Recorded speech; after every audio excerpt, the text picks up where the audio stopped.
ధనుర్మాసం మొత్తం కూడా గొబ్బెమ్మలు పెడుతున్నాం. హైదరాబాద్లో కూడా ఉదయం మన షాప్ దగ్గర గొబ్బెమ్మలు అందుబాటులో, ఎమరాల్డ్ సేవ్ భోజనాలయం ముందు కూడా గొబ్బెమ్మలు అందుబాటులో పెడుతున్నాం. అందరు ఇంటికి వచ్చి మన దగ్గరికి వచ్చి పాలు తీసుకెళ్ళి వాళ్ళందరూ కూడా గొబ్బెమ్మలు పట్టుకెళ్తా తయారు చేసి పెడుతున్నాం. అది ఓన్లీ ధనుర్మాసం మొత్తం. धनुर्मास में he's giving गोब्बेम्मा free of cost to people who want to keep them in front of the house. जो भी देसी गाय के दूध खरीदने आ रहे हैं एमराल्ड के शॉप वहाँ से ले जा रहे हैं. అంటే అందరికి ఆవులు లేవు కదా. हाँ, सबको गाय नहीं है तो इसलिए एटलीस्ट गोब्बेम्मा लेके जाके घर के सामने रखेंगे. అసలు గొబ్బెమ్మలు ఎందుకు పెట్టాలి స్వామి దేనికి? అంటే ఇది ధనుర్మాసం అనేది కృష్ణుడికి ప్రీతి కదా. ఈ నెల అంతా సంక్రాంతి మాసం అంటారు. పంటలు ఇంటికి వచ్చే కాలం ఇది వచ్చేసరికి ఇది లక్ష్మి కదా. ఇది ఈ సాన్పు జల్లటం అనేది ఏంటంటే మీకు ఇక్కడ పాజిటివ్ వైబ్రేషన్స్ ఉంటాయి. పాదం కింద ఎప్పుడు కూడా గోమయం ఉండాలి. అంటే పూర్వం అన్ని గ్రామాలు ఇలా ఉండేవి కాబట్టి అందరి తరంగా అందరిలో కూడా మన అనే ఉండేది, నాది అని ఉండేది కాదు. ఏదన్నా సమయం లేదా ఏదైనా ఆపద వస్తే అందరూ కలిసేవాళ్ళు, కలిసి ఊరు మొత్తానికి ఏదైనా చేసేవాళ్ళు. అయితే ఇన్ని పెద్ద పెద్ద నిర్మాణాలు ఎలా జరిగినాయి, ఇన్ని పెద్ద పెద్ద చెరువులు ఎలా జరిగినాయి కదా. అప్పుడు స్వార్థం అనేది లేకపోవటం కారణమే ప్రతి ఇంట్లో గోవులు ఇలాంటి వెన్నలు పాలు కాయటం ఇలాంటి చేసుకోవటం వల్ల అందరిలో పాజిటివ్ వైబ్రేషన్స్ ఉంటాయి.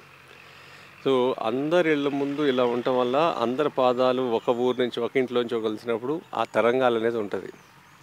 సో అందుకని ఆవు ఉన్న చోటంతా ఇది ఉంటుంది.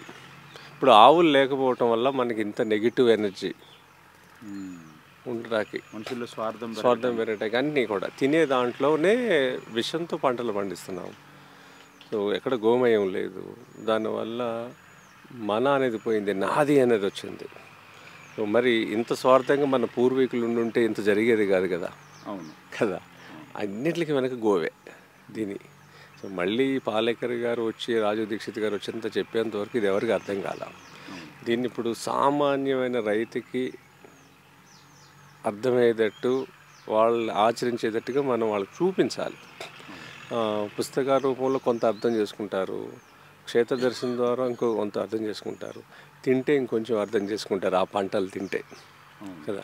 అందుకని అన్ని రకాలుగా ప్రయత్నాలు చేస్తున్నాం. ఒకవైపు కార్యాలయాల ద్వారా, ఒకవైపు కార్యశాలల ద్వారా, భోజనశాల ద్వారా, ఇలా క్షేత్ర దర్శనం ద్వారా, ఇలా రకరకాలుగా ఎవరికి ఎలా ఎప్పుడు కనెక్ట్ అవుతారో ఎవరు చెప్పలేము. నిన్న ఇక్కడ జరిగినప్పుడు ఒక పెద్ద ఛానల్ వాళ్ళు వచ్చారు, ఒక 5గురు. ఆ కెమెరామ్యాన్ వెళ్ళేటప్పుడు అంటున్నాడు, ఇక నాకు వర్క్ చేయాలనిపించట్లేదు, మీ దగ్గరికి వచ్చి పని చేస్తాను అంటున్నాడు. అంటే అది ఎక్కడ ఎలా మొదలవుతో తెలియదు. అది ఇక్కడ దేని నుంచి వాళ్ళు స్పందించారనేది మనకు తెలియదు. ఆ పంటలు చూసా, గోవులను చూసా, లేకపోతే ఈ నేలను చూసా తెలియదు.